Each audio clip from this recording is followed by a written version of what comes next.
Hello friends जय Jagannath welcome to my mini blog चल पखाड़ पाई किसी भजा बन कि खाइबा कलरा को काटी देइतिली प्याज भी काटी देइतिली एबे कलरा को भाजी दउचे आ कटर कटर कटर कटर कटर कटर करिकी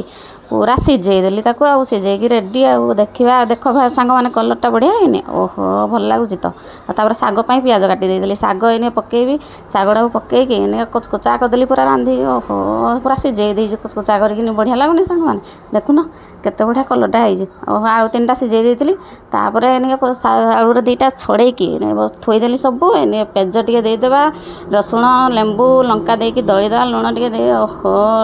सांग माने आलू चकटा क्या भल लगे टे कमेंट कर बढ़िया लगुच एबे टे मो पेट को जीव सी एबे टे टेस्ट करवा केमती लगुच बढ़िया लगुच तो ओहो सागटा भी बढ़िया है कलरा भजा भी बढ़िया है ओहो शांत पेज टे भी दबानी हाँ सांग माने बढ़िया लगुच एबे टे बासन धोया जीवा सांग माने चल।